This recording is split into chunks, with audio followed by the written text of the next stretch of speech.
Good morning. This is Rajav Shah, Assistant Professor in Mechanical Department. I am taking a class for Metal Technology for the third semester on 5th January 2020. Good morning. Good morning, Amit and Pikesh. Amit and Pikesh, आवाज आ रहा है मेरा? Yes, sir. Okay. Just I wanted to hear that only. Tell others to join now. Tell others to join. Okay, sir. So I will just continue the classes of last semester, last classes which I was continuing. Actually, I was taking the iron carbon diagrams, and we will taking the discussions on the basic topic of that. So I will be continuing that topic, and we have studied about the different types of terms related to the iron carbon diagrams. Have you seen your marks also? Have you seen the internal marks? Yes, sir. Do you have any objection for that? Any objection that? No, sir. No, sir. I have been very clear with the marks that जो भी तुम लोग अभी हो available से बचे उन सबको मैं ये कर देना चाहता हूँ कि किसी तरह से किसी को दिक्कत होगा तो वो बता सकते हैं मार्क्स में. I'm just sharing the notes. With iron carbon diagram slides. So yes. Now अब ये एक मैं शेयरिंग करने जा रहा हूँ जो क्लास का नोट्स है वो शेयर करने जा रहा हूँ जो गूगल क्लासरूम में डाला हुआ है. Just we will try to remember the things. कैसे इसको ये रिमेम्बर करना है. ये मेरा एक आयरन कार्बन डायग्राम को मैं देख पा रहा हूँ. इसमें मैं क्या चीज कंक्लूजन करता हूँ. आयरन कार्बन डायग्राम मेरे लिए क्या चीज इंपॉर्टेंस है या ये जो फेज डायग्राम होता है फेज डायग्राम मेरे लिए क्यों इंपॉर्टेंस होता है. मैंने ये डिस्कशन किया था कि मैं किसी भी ग्रेन का प्रॉपर्टीज क्योंकि ग्रेन का प्रॉपर्टीज ही डिफाइन कर रहा है मेटल का होल सोल प्रॉपर्टीज का. मतलब वो हार्डनेस होगा, ब्रिटल होगा, सॉफ्ट होगा, डक्टाइल होगा या मेलेबल होगा. ये सारे प्रॉपर्टीज को डिफाइन कर रहा है. ये फेज डायग्राम करता है.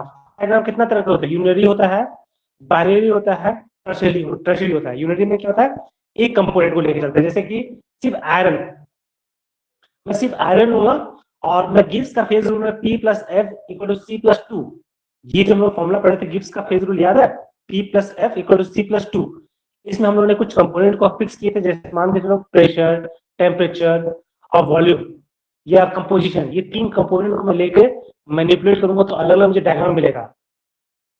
ये चीज है. अगर मैं एग्जांपल लेता हूँ वाटर का. अगर वाटर में मैं टेम्परेचर को कांस्टेंट रख दूं और प्रेशर को वेरी करता रहूं मैं तो मुझे ये डायग्राम जो ट्रिपल पॉइंट है, ट्रिपल पॉइंट जो मिल रहा था, ट्रिपल पॉइंट शिफ्ट करते हुए दिखेगा मुझे. अगर मैं प्रेशर कांस्टेंट करता हूँ और टेम्परेचर को वेरी करता हूँ तो मैं देखता हूँ ट्रिपल पॉइंट कहीं और शिफ्ट कर गया है. तो ये एक शिफ्टिंग पॉइंट जो आ रहा है तो डायग्राम्स अलग अलग बन सकते हैं. लेकिन हम लोग कोशिश करेंगे आयरन कार्बन डायग्राम्स में हमारा जो होगा हम लोग उसमें क्या करते हैं प्रेशर को 1 एटमॉस्फेयर प्रेशर को मानते हुए कांस्टेंट रखते हैं और हम लोग क्या करते हैं कंपोजिशन को वेरी करते हैं. टेम्परेचर और कंपोजिशन और टेम्परेचर को वेरी कर रहे होता है. इसमें प्रेशर क्या है कांस्टेंट होता है.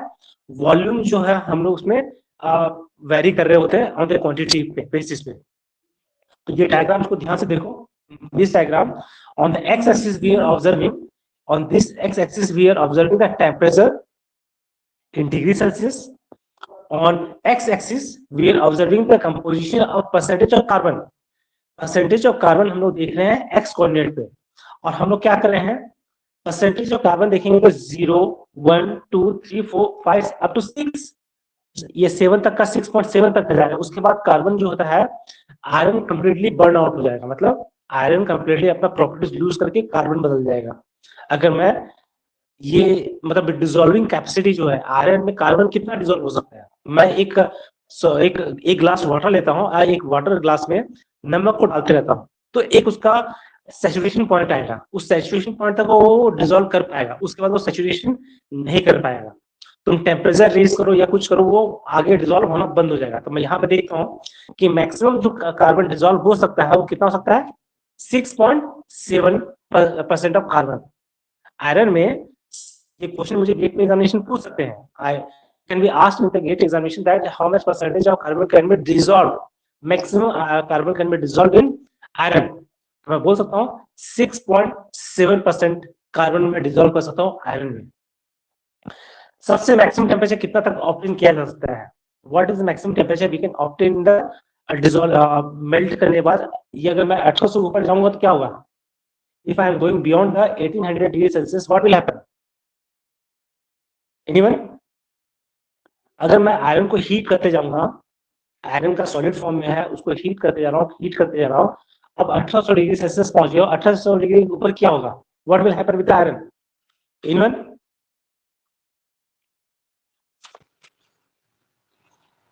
कोई आइडिया? लिक्विड के फॉर्म में बदल जाएगा. लिक्विड बन जाएगा. और लिक्विड अगर चलो एग्जांपल लेते हैं हम लोग, जैसे कि एक चीनी का हम लोग लेते हैं सॉलिड शुगर है, शुगर को मैं उसको ये लिक्विड बना रहा हूँ और उसको हीट कर दे रहा हूँ, लास्ट में मुझे क्या मिल रहा है? क्या कंटेंट मिल रहा है मुझे? What content I am going to obtain at last?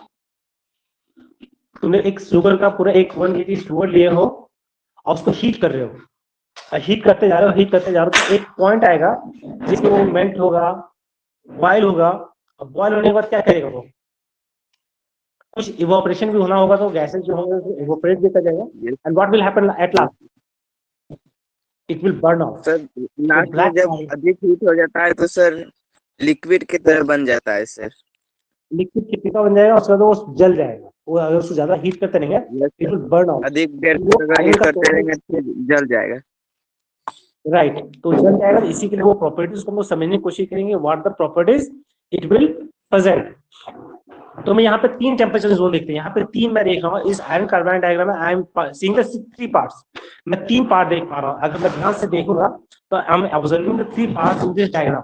ये एक पहला पार्ट है 1 2 और ये तीसरा. मतलब यहाँ से यहाँ तक का सॉलिड है. यहाँ पे जो भी जाएगा, ठीक है, that will in solid state. यहाँ क्या है?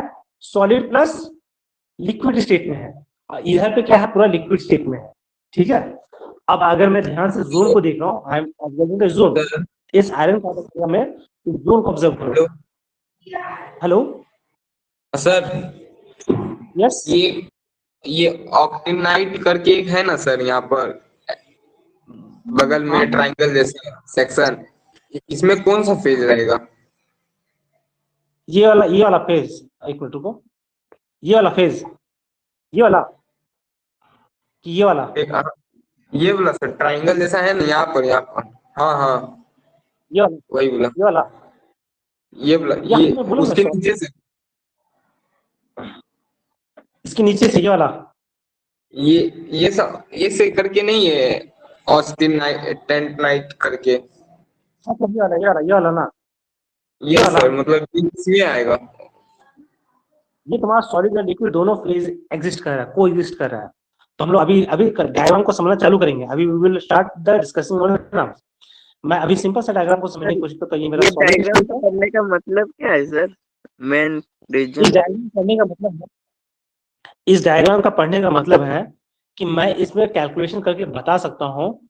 अगर मुझे रेफरेंस पॉइंट पता रहेगा ना, तो मैं उसका स्टेट बता सकता हूँ. What is the state? It is in solid state. अगर मुझे परसेंट मान के चलो कि मेरे पास फॉर्मूला पता है, जैसे इक्वेशन तुमको पता है, x का वैल्यू मांगा जाता है कि 3x + 2y इक्वल टू 7 और y का वैल्यू दिया है 3, तो what will value of x?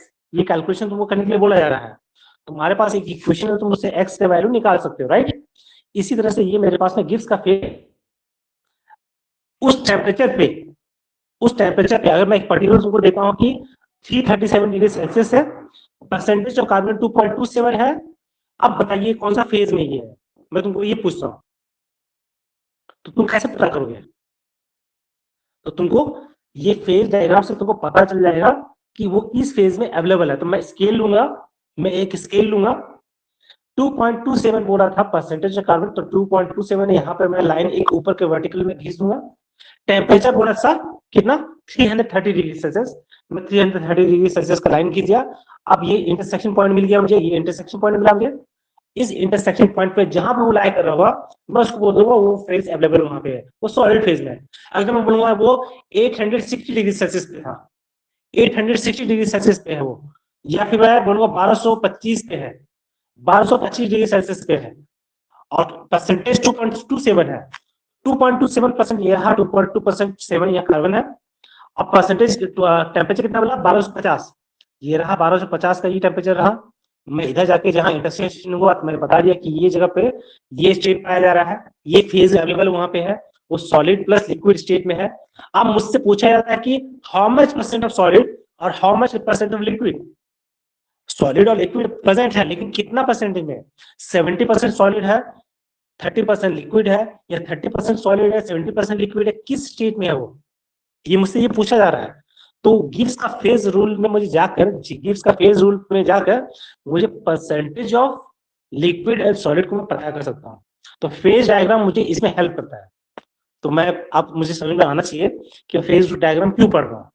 Phase diagram क्यों पढ़ रहा हूँ, इससे मैं रियल टाइम पे क्या इसका फेज होने वाला, स्टेट होने वाला है, क्या स्टेट होगा, और कितना परसेंटेज होंगे, कंपोजिशन कितना होने वाला है, मतलब सॉलिड प्लस लिक्विड, या सॉलिड है तो कितना परसेंट सॉलिड है, लिक्विड है तो कितना परसेंट लिक्विड है, या लिक्विडफाई हो चुका तो कितना ऑस्टेनाइड और परलाइट ग्रेन्स है, वो सारा कैलकुलेशन हम इसी डायग्राम के बेस पे निकालते हैं। इसी के लिए मुझे फेज डायग्राम को पढ़ना पड़ता है और समझना पड़ता है। ये तुम्हारा क्या जरूरत पड़ता है, जब हम मेट्रोलॉजिकल सेक्शन में जाते हैं काम करने के लिए, तो ये फेज डायग्राम्स की मदद से, जैसे कि मैं तुमको बोलता हूँ कि एक ग्लोब में, हम लोग बोलते हैं ना ग्लोब में लैटिट्यूड और लॉन्गिट्यूड, अगर मैं तुमको किसी एक प्रॉपर लैटिट्यूड और लॉन्गिट्यूड दे देता हूँ, तो वो प्रॉपर जहां इंटरसेक्ट कर रहा हूँ, तो मैं प्रॉपर उस सिटी को लोकेट कर सकता हूँ। किसी भी एक सिटी को लोकेट करने के लिए क्या करते हैं हम लोग, we put the longitude and latitude, latitude और लॉन्गिट्यूड का जहां इंटरसेक्शन होता है उसका एक प्रॉपर, जैसे कि मैं बोलूंगा दुमका, दुमका के एक प्रॉपर लॉन्गिट्यूड भी होगा और लैटिट्यूड भी होगा, मतलब 83.3 और उसका हो सकता है 90.2, जहां इंटरसेक्ट हो रहा है वो पॉइंट पे वो मेरा दुमका लोकेशन दिखा रहा होगा ग्लोब पे। इसी तरह से मैं यहाँ पे, अगर मैं बोलूंगा परलाइट ग्रेन्स कहाँ मिल सकता है मुझे, तो सामने वाले को बोल सकता हूँ कि अगर आप इस आयरन कार्बन डायग्राम में इस पोजीशन पे जाइएगा तो आपको परलाइट ग्रेन्स मिलेगा, मतलब मुझे इस चीज को एक मैनिपुलेशन कर सकता हूँ मैं एज ए इंजीनियर। मुझे परलाइट ग्रेन चाहिए, मुझे परलाइट ग्रेन चाहिए इस मटेरियल में, तो मैं कैसे ऑब्टेन कर सकता हूँ, मैं बोल सकता हूँ कि आपका परसेंटेज 2.27 होना चाहिए।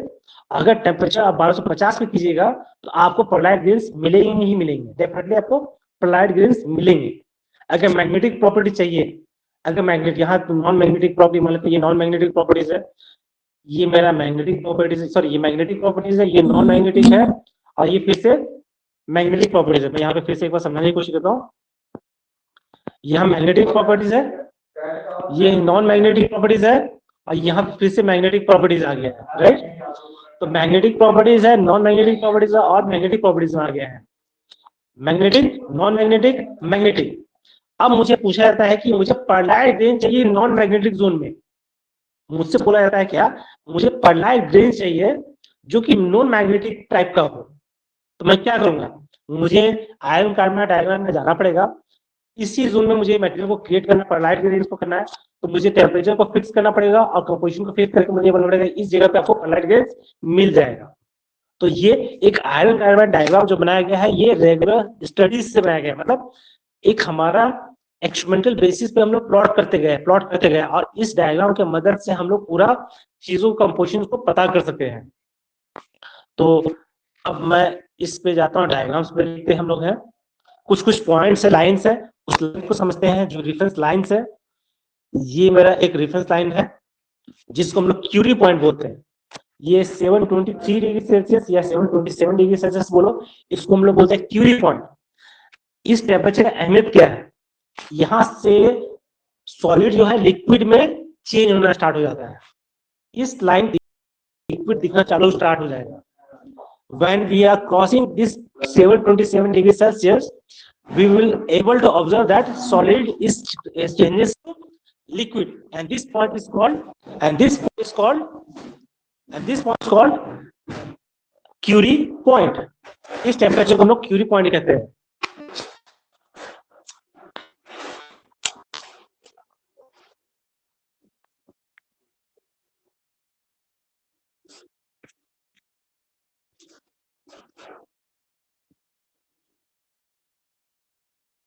कौन कॉल कर रहा है? हेलो, सॉरी, इंटरप्शंस हो गया था, कॉल आ रहा था, इंटरप्शंस हो गया था, सॉरी फॉर योर ये। अब हम लोग को ये देखते हैं, हमारा जो हम लोग कर रहे थे आयरन कार्बन डायग्राम्स में,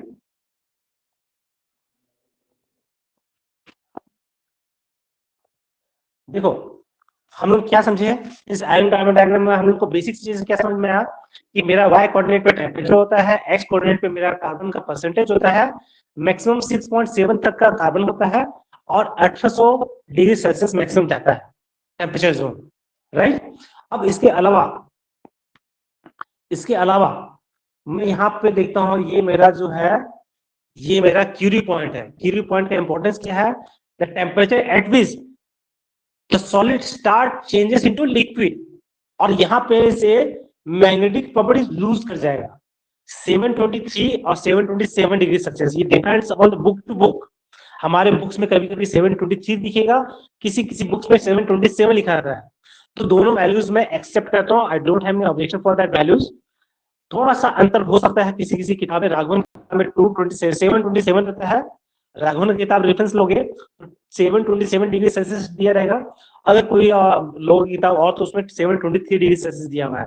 सो we are having the library hour having the Raghavan book, so you can go through that book. तो हमारा जो है और कैलिस्टर की किताब में 723 डिग्री सेल्सियस है। कैलिस्टर का जो है फॉरेन ऑथर का जो किताब है उसमें 723 डिग्री सेल्सियस दिया है। सो आई विल टेक, मैं दोनों वैल्यूज को एक्सेप्ट करता हूँ। ये रहा, तो ये मेरा एक लाइन जो कहला रहा है, इसको हम लोग क्यूरी पॉइंट कहेंगे, इसको हम लोग कहेंगे क्या चीज? Curie point. क्यूरी पॉइंट, ये मैडम क्यूरी के ऊपर ये नाम दिया गया था। इस लाइन का इंपॉर्टेंस यह है, इस लाइन का इंपॉर्टेंस यह है कि यहाँ पे मेटल, अगर मेटल जो फेरस मेटल है, it will lose its magnetic properties, और यहाँ पे बॉडी सेंटर्ड स्ट्रक्चर जो है, बॉडी सेंटर्ड स्ट्रक्चर है, BCC है, ठीक है, will start changing into face centered cubic structures. Now what is happening that at 720 degrees Celsius the iron changes into body centered to face centered cubic structures and the solid start melting into liquid form. अब हम लोग start हो चुका बनना इस temperature पे 727 या 727 degree Celsius पे। इसके बाद हम लोग और आगे बढ़ रहे हैं, हीट में देते जा रहा हूँ, हीट सप्लाई करते जा रहा हूँ, सप्लाई करने के बाद मैं नेक्स्ट आता हूँ इस पॉइंट पे। ये भी एक मेरा ट्राई लाइन है जो कि 1130 है, 1130 नहीं, 1147 दिया हुआ है। हम लोग, मेरे किताब में 1130 है, राघवन की किताब में in this slide it is 1147, so we will taking the 1147, ये 1130, 1130 में बोलता हूँ हमेशा। एक 1130 का वैल्यू हमेशा याद है क्योंकि ये किताब में हमारा दिया हुआ है। तो 1130 डिग्री सेल्सियस पे क्या होगा, ये लिक्विड जो है, ये सॉलिड जो है, यहाँ पे सॉलिड लिक्विड दोनों एग्जिस्ट कर रहा है, सॉलिड लिक्विड एग्जिस्ट कर रहा है, लेकिन इस जगह से क्या होगा, कंप्लीटली ये लिक्विड मिलेगा, there will no solid grains present after this line. और यहाँ पे जो था हमारा FCC था जो, it will again change into body centred cubic structures. अब हमें याद रखना होगा, पहले बॉडी सेंटर्ड था, फिर फेस सेंटर्ड में हुआ, फिर से बॉडी सेंटर्ड में हुआ, मतलब मैग्नेटिक, नॉन मैग्नेटिक, फिर से मैग्नेटिक। लेकिन ये मैग्नेटिक प्रॉपर्टीज और ये मैग्नेटिक प्रॉपर्टीज क्या अंतर हो गया सर? ये मैग्नेटिक, यहाँ भी मैग्नेटिक था, यहाँ पे भी मैग्नेटिक, यहाँ हाई मैग्नेटिक, यहाँ लो मैग्नेटिक, ठीक है। तो मैग्नेटिक दोनों का ये है। कोई सवाल इस पे? सर मैग्नेटिक का फिर से बता दीजिए क्या बोल। देखो यहाँ 723 डिग्री सेल्सियस में क्या हो रहा था, मेरा बॉडी सेंटर था, BCC था, बॉडी सेंटर स्ट्रक्चर था। इसके बाद फेस सेंटर्ड आया मैं यहाँ पे, और यहाँ फिर से बॉडी सेंटर्ड आया। जहां बॉडी सेंटर्ड बॉडी रहेगा, बॉडी सेंटर्ड की बात करेंगे, it will always will be have magnetic property. एक यहाँ मैग्नेटिक प्रॉपर्टीज भी है और यहाँ भी मैग्नेटिक प्रॉपर्टीज है, लेकिन यहाँ टेम्परेचर बहुत ज्यादा है सर, यहाँ भी टेम्परेचर बहुत कम है। अब ये बताइए, इस जगह पे जो मैग्नेटिक प्रॉपर्टीज वो हाई होगा या लो होगा? मैं बोलूंगा सर इस जगह पे जो है क्यूरी पॉइंट से नीचे जो है, यहाँ मैग्नेटिक प्रॉपर्टीज काफी स्ट्रॉन्ग रहेगा, और इस जगह पे मैं जब जाऊंगा तो यहाँ मैग्नेटिक प्रॉपर्टीज है, बॉडी सेंटर्ड है, लेकिन यहाँ पे मैं देख रहा हूँ मैग्नेटिक प्रॉपर्टीज बहुत लूज है, मतलब कमजोर है, ये तुरंत लूज कर जाता है मैग्नेटिक प्रॉपर्टीज। तो ये कमजोर वाला मैग्नेटिक प्रॉपर्टीज के साथ है बॉडी सेंटर, और यहाँ स्ट्रॉन्ग वाला बॉडी सेंटर में स्ट्रॉन्ग मैग्नेटिक प्रॉपर्टीज के साथ में, और यहाँ तो मैग्नेटिक प्रॉपर्टीज है ही नहीं बीच में, यहाँ तो गायब हो गया टोटली बीच में। तो ये चीजें बेसिक चीज को हम डायग्राम को समझने की कोशिश कर रहे हैं, ठीक है। तो मुझे क्या क्या समझ में आ गया इस डायग्राम को, मैं क्या क्या समझ चुका हूं मैं, ये मुझे टेम्परेचर का एक्सिस पता चल गया है। इन दिस एक्सिस हम लोग समझ चुके हैं कि 6.7 तक रहता है और 1800 रहता है मैक्सिमम। ये मुझे एक बेसिक पैरामीटर समझ में आ गया है। फिर मैंने समझ गया कि 723 या 727 क्यूरी पॉइंट कहलाता है मेरा। इस क्यूरी पॉइंट का इंपॉर्टेंस ये है कि इसके ऊपर में सॉलिड प्लस लिक्विड एग्जिस्ट करेगा, ये फेस सेंटर्ड में होगा, नॉन मैग्नेटिक होगा, और क्यूरी पॉइंट के नीचे बॉडी सेंटर्ड होगा, मैग्नेटिक होगा और सॉलिड स्टेट में होगा। ये तीन चीजें हम लोग को, जब हम लोग 1147 के ऊपर जा रहे हैं, 1147 डिग्री सेल्सियस के ऊपर जा रहे हैं, so what we are observing that no solid formation is present, no solid grains is present। यहाँ पे सॉलिड का कोई प्रेजेंट ही नहीं है, all are in liquid state, यहाँ सारे लिक्विड स्टेट में अवेलेबल है, पूरे यहाँ लिक्विड स्टेट अवेलेबल है। अब लिक्विड स्टेट में कैसे है वो देखेंगे हम लोग आगे, क्या क्या लिक्विड स्टेट अवेलेबल है, क्योंकि लिक्विड स्टेट में ऐसा नहीं, हम लोग लिक्विड कैसे आइडेंटिफाई करते हैं, कोई सॉल्युबल लिक्विड होता है, कोई जैसे केरोसिन और ये वाटर, हम लोग केरोसिन भी लिक्विड है और वाटर भी एक लिक्विड है, राइट। लेकिन दोनों लिक्विड मिक्स हो रहा है क्या, सॉल्युबल है क्या दोनों? No sir. दोनों क्या सॉल्युबल है? No sir. मर्ज करेंगे तो मिलेगा क्या? उसको मिला देंगे तो क्या हो जाएगा, मिल जाएगा? नहीं, ये लिक्विड है, तो दोनों का दोनों का लिक्विड पानी एक लिक्विड है और एक लिक्विड है, दोनों लिक्विड ही है, but there is something different in both the liquids, there is something change in properties. कुछ दोनों लिक्विड्स में अंतर है, कैरोसिन हो सकता है, एक हो सकता है वाटर तरह का, दोनों सॉल्युबल हो सकता है या इनसॉल्युबल भी हो सकता है लिक्विड्स। तो यहाँ पे हम लोग को समझना पड़ेगा किस तरह है, इसीलिए यहाँ पे हम लोगों ने कुछ चीजों का नाम दिया। यहाँ पे इस डायग्राम को मैं जूम कर रहा हूँ, यहाँ देखना अल्फा प्लस लिक्विड ये है, यहाँ दिए हैं एल लिक्विड, ये टोटल लिक्विड स्टेट में है, यहाँ हल्का सा सॉलिड भी है अवेलेबल। यहाँ देखो, अगर मैं यहाँ पे ये जो देख रहा हूँ गामा देख रहा हूँ, ये वाला देख रहा हूँ, ये वाला यहाँ हल्का सा सॉलिड स्टेट भी है, यहाँ हल्का सा सॉलिड स्टेट भी आ गया, मतलब यहाँ कंप्लीट लिक्विड में अवेलेबल नहीं है, यहाँ सॉलिड में कुछ ग्रेन्स अवेलेबल है, गामा है वहाँ पे, इसको हम लोग देखेंगे। अब चीजों को समझने की कोशिश करते हैं, आप थोड़ा सा एक चीज को हम लोग इतना समझ लिए हैं, जोन को समझें। अब कुछ चीजों को यहाँ पे समझने की कोशिश करते हैं। ये 0.75, ठीक है, 0.75 to 0.4। अगर मेरा परसेंटेज ऑफ कार्बन, अगर ये परसेंटेज ऑफ कार्बन मेरा अगर यहाँ तक रहता है, 0.7 तक रहता है, इधर परसेंटेज ऑफ कार्बन, मैं चाबी नहीं दिया सर, मुझे आप चाबी देते मैंने आपको हैंड ओवर कर दिया। परसेंटेज ऑफ 0.7% जो कार्बन है, इसको हाइपोइक्टोडाइट स्टील कहते हैं। मतलब अगर परसेंटेज ऑफ कार्बन जो है, अगर percentage of carbon less than 0.7 है, if percentage of carbon is less than 0.7%, then it is called as a hypoioctite steel. Okay, understood? यहाँ पे ये डेफिनेशन को ध्यान रखो, मैं जो बोल रहा हूँ वर्ड को ध्यान दो। क्या वर्ड में बोल रहा हूँ, हाइपोइक्टोडाइट मतलब क्या होता है? हाइपोइक्टोडाइट स्टील्स का मतलब हम क्या समझे? हाइपोइक्टोडाइट स्टील का मतलब क्या समझे? If the percentage of carbon is less than 0.7, अगर 0.7% से कम है तो हम उसको बोल रहे हैं hypoeutectoid steels, right? Understood? Clear? Yes sir. एकदम लाइफ टाइम के लिए याद रखना ये चीजें, हम लोग को लाइफ टाइम के लिए याद रखना ये चीजें। मैकेनिकल इंजीनियर है तो definitely we have to remove the word very clearly कि हाइपोइक्टोडाइट बोल रहा है। हाइपोइक्टोडाइट मतलब अगर 0.7% से बिलो कार्बन परसेंटेज है तो उसको हाइपोइक कहेंगे। अगर 0.7 से ज्यादा है और 2.4 से कम है, मतलब 2.4 तक रहेगा, तो हम लोग कहेंगे क्या चीज? हाइपरइक्टोडाइट स्टील। हाइपरइक्टोडाइट स्टील। अब यहाँ पे स्टील का बोल रहे हैं क्या चीज? हाइपोइक्टोडाइट और एगो क्या बोले सर? तो हाइपोइक्टोडाइट ये वाला जो है हाइपो, और यहाँ पे हाइपर, ठीक है। अब ध्यान दो वर्ड पे, मैंने बोला ये हाइपोइक्टोडाइट स्टील, और यहाँ बोल रहा हूँ हाइपरइक्टोडाइट स्टील। क्लियर? मैं लिख देता हूँ, मैं यहाँ पे लिखने की कोशिश करता हूँ। ये वाला कहलाएगा क्या चीज?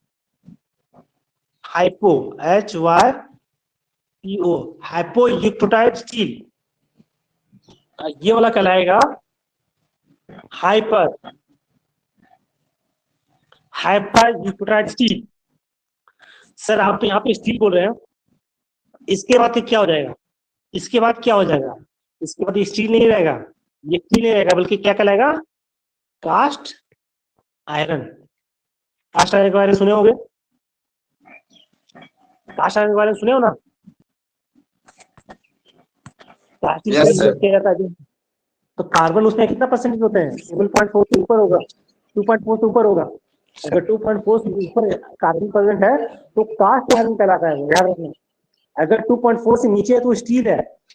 अगर आयरन में परसेंटेज कार्बन 0.74% है, उसको हाइपोयूक्टोराइड स्टील कहेंगे।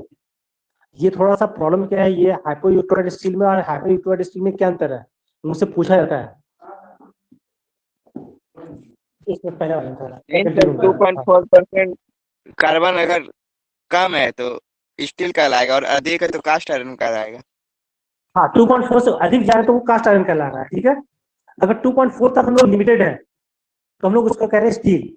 लेकिन यहाँ स्टील के दो कैटेगरीज मिले, मेरे को कौन सा? हाइपो और हाइपर, दोनों में तरह किया है। फिर हाइपोयूक्टोराइड स्टील में और हाइपर में दोनों में तरह किया है। फिर ये सवाल मेरे पास पूछा जा रहा है, तो मैं देखता हूँ हाइपो जो होता है ना, थोड़ा सा ब्रिटल है, नीचे में ब्रिटल नेचर में है, और उसमें प्रॉब्लम मैं देख पा रहा हूँ क्या, करोजन पकड़ लेता है इसमें, हाइपो में। लेकिन अगर 2.4 से ज्यादा मैं, मतलब 0.7 से ज्यादा और 2.4 से कम रखता हूँ कार्बन को, तो मैं देखता हूँ इसका स्टेनलेस स्टील क्वालिटी, मतलब कटिंग टूल्स बन जाता है मेरा, हाई स्पीड स्टील टूल बन जाता है, मैं ड्रिल बिट बना लेता हूँ इससे, काफी अच्छा इसका स्ट्रेंथ है। लेकिन मैं इधर वाले 0.7% कार्बन रख के चलता हूँ ना, तो मैं इससे सिर्फ बर्तन बना पा रहा हूँ, यूटेंसिल्स बना पा रहा हूँ। अगर मुझे कटिंग टूल्स बनाना है तो कटिंग टूल्स के लिए मुझे 0.7 से ज्यादा करना पड़ेगा। अगर मैं 0.7 से ज्यादा जा रहा हूँ तो वो क्या हो गया? Hypereutectoid steel. समझ में आ रहा है ये बातें? इसमें हम लोग समझने की कोशिश करते हैं, फिर से हम लोग एक बार रिव्यू करते हैं इस टॉपिक को, कैसे हम लोग का समझ रहे स्टील का।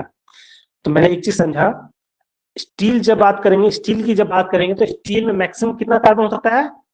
2.14, ठीक है। अगर स्टील हम बात बोलेंगे, स्टील में मैक्सिमम कार्बन परसेंटेज कितना होता है? 2.14 ही हो सकता है, उससे ऊपर नहीं हो सकता है, राइट। हम लोग एकदम क्लियर कट समझने की कोशिश करेंगे। If we are having steel जब बात करें तो 2.14 ही परसेंटेज स्टील होंगे, कार्बन होंगे। अब यहाँ 2.7% कार्बन, तो उसको बोल रहे हैं क्या चीज? हाइपोयूक्टोटाइड स्टील।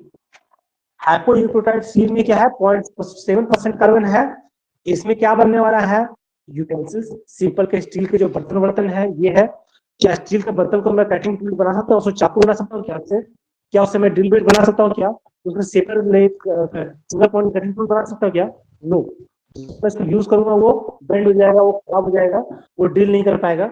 इसके लिए परसेंटेज कार्बन बढ़ाना पड़ेगा मुझे, इसलिए 0.74 से हम लोग को आगे बढ़ेगा। जैसे जैसे हम लोग बढ़ाते जाएंगे तो हमारा अब यहाँ पे टूल बन जाएगा, कटिंग टूल, सिंगल पॉइंट, या फिर ड्रिल बिट, या हैमर्स, जो स्टील हैमर्स जो बनाना है, ये सारा चीज हम लोग उसको बना सकते हैं। डाई जो है, मोल्डिंग डाई जो है हमारा, स्टील प्लास्टिक का मोल्डिंग डाई जो बनेंगे हम लोग, इसी रेंज में हम लोग बनाएंगे कार्बन को। हमारा 0.7 से अधिक और 2.14 से कम, इसी के बीच में मेरा सारा चीज लाया करेगा, जो टूल्स रहेंगे। तो ये रहेगा। यहाँ तक मेरा क्लियर हो जाना चाहिए मुझे लगता है। यहाँ तक मुझे सब क्लियर है। इस डायग्राम को मैं एक बार फिर से देखता हूँ। इस डायग्राम में मुझे क्या क्या चीज समझ में आ चुका है बताओ मुझे। एक्स कोऑर्डिनेट समझ में आ चुका है, वाई कोऑर्डिनेट समझ में आ चुका है। यहाँ मैक्सिमम 6.67 है, 6.7% है, या 6.67% बोलते हैं कार्बन का वहां पे रहता है, लेकिन यहाँ 6 पॉइंट राउंड अप में दिया हुआ है, 6.67% ऑफ कार्बन है। 1800 डिग्री सेल्सियस मैक्सिमम टेम्परेचर रहता है। हम लोगों ने देखे टेम्परेचर जोन देखे थे, जो 723 डिग्री सेल्सियस है, फिर 1140 डिग्री सेल्सियस है।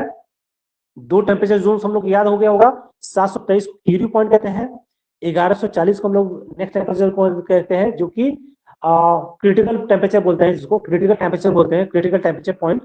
इस क्रिटिकल टेम्परेचर पॉइंट पे सारे सॉलिड जो है लिक्विड में ट्रांसफॉर्मेशन हो चुका होगा। इसको हम लोग 1140 को हम लोग क्रिटिकल पॉइंट बोलते हैं, ठीक है। इस पॉइंट पे सारे ट्रांसफॉर्मेशन हो चुके होंगे सॉलिड इनटू लिक्विड। अब हम लोग का फिर आगे हम लोग ये समझे थे।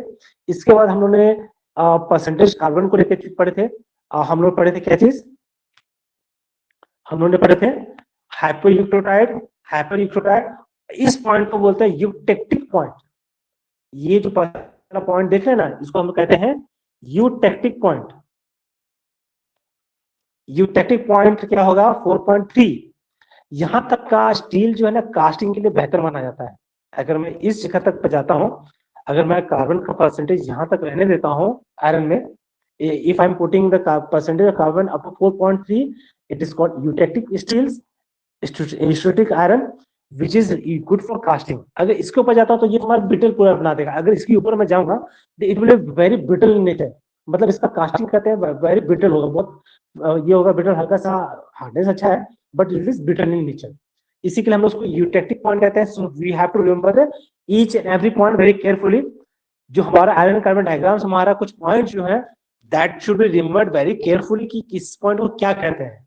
हाइपो, हाइपर, यूटेक्टिक पॉइंट, ये सारे पॉइंट्स को हम लोग को याद रखना पड़ेगा। Curie point, critical point, upper critical point, ये सारा चीज हम लोग पढ़ेंगे और उसको समझेंगे। तो ये चीजों को यहाँ पे नेक्स्ट देखेंगे। In the next class, we will focus on this topic, that is reactions. What the reactions is been taking place. ये क्या क्या reactions होता है, उसको क्या नाम दिया जाता है। पेरियोडिक रिएक्शन में क्या होगा, यूटेटिक रिएक्शन, मैंने यूटेटिक पॉइंट बोला, मैंने यूटेटिक पॉइंट बोला मैंने तुमको, लेकिन यूटेटिक पॉइंट है क्या चीज आखिर। मैंने बोला यूक्रोटाइड, हाइपर यूक्रोटाइड, हाइपो यूक्रोटाइड, मैंने बोला ये क्या चीज है। पेरियोडिक रिएक्शंस क्या चीज है, we will understand all the things very carefully.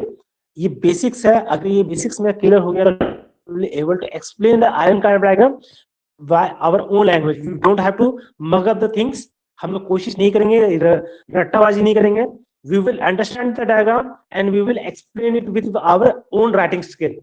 तो हम लोग कोशिश करेंगे, हम लोग अपने से समझेंगे, राइट करेंगे, लेकिन पहले मुझे डायग्राम अपने आप में समझ लेना पड़ेगा, पूरी तरह से डायग्राम को दिमाग में उतार लेना पड़ेगा। इसलिए हमने कुछ की पॉइंट्स को आज याद किए हैं। Curie point, upper critical point पर याद किए, यूक्रोटिक पॉइंट याद किए, हाइपो यूक्रोटाइड, हाइपर यूक्रोटाइड, ये सारे पॉइंट्स को हम लोग रिमेंबर कर रहे हैं। और इसके बाद हम लोग उसको डायग्राम्स को बनाने की कोशिश करेंगे किससे से बन सकता है। और तुमको रिमेंबर करना मतलब रट्टाबाजी नहीं करना है डायग्राम को। डायग्राम तुम्हारे अपने उंगली फिंगर पे अपने आप छप जाएगा।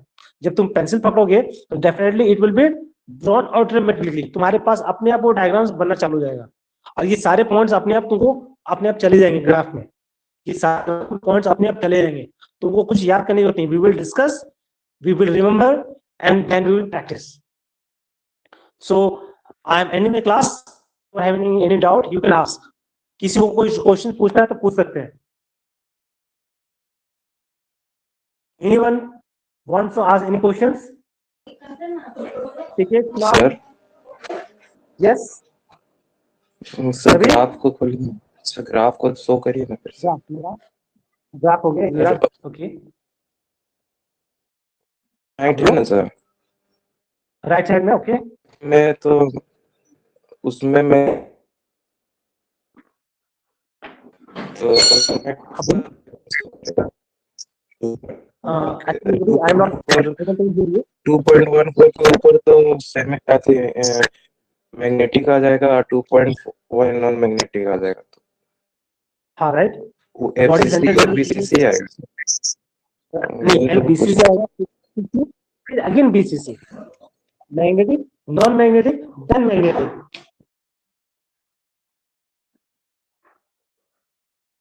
ओके, हम लोग पहले जो है 723 क्यूरी पॉइंट पे क्या हो रहा है, it's lost is magnetic properties.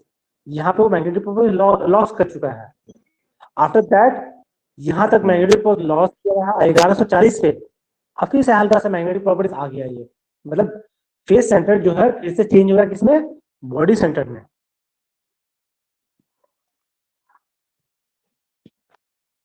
आप कुछ पूछना तो पूछो। No sir. So we will continue the class tomorrow also. ये क्लास का जो वीडियो है it is available on the Teachmint, ये सारे जो रिकॉर्डिंग में कर रहा हूँ जान के, क्योंकि क्लास थोड़ा सा पिकअप हो चला था तो 3 वीडियो आज बन गए, तो मैं इसको मर्ज कर तो नहीं सकता हूँ डेफिनेटली, तो तुम्हारे वीडियोस अवेलेबल रहेंगे टीचमेंट पे. If anybody wants to go through that video can refer that video also.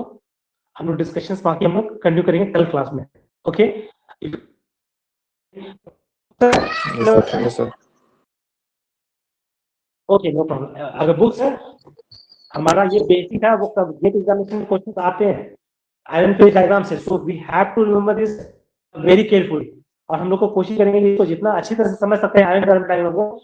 इसके बाद के चैप्टर में कोई दिक्कत नहीं, हीट ट्रीटमेंट में बहुत इजी है, सेरेमिक्स में बहुत इजी है, बायोमेटल्स में बहुत इजी है, और पॉलीमर्स और रेजिन सारी चीजों को इजी है. जस्ट थ्योरेटिकल सब्जेक्ट है, लेकिन लॉजिकल टॉपिक जो मेरा है यही है आयरन कार्बन डायग्राम.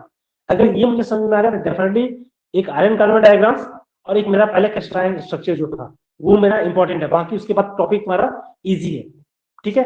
बाकी उसके बाद थ्योरेटिकल ऑप्शन है, ये तुम्हारा टेम्परिंग, ऑस्ट टेम्परिंग, क्वेंचिंग, ये सारा चीज हीट ट्रीटमेंट का प्रोसेस है जिसको हम लोग आराम से याद कर सकते हैं. So should I and the class? Yes, sir. Yes, sir. Thank you, sir. Thank you, sir. Thank you, sir.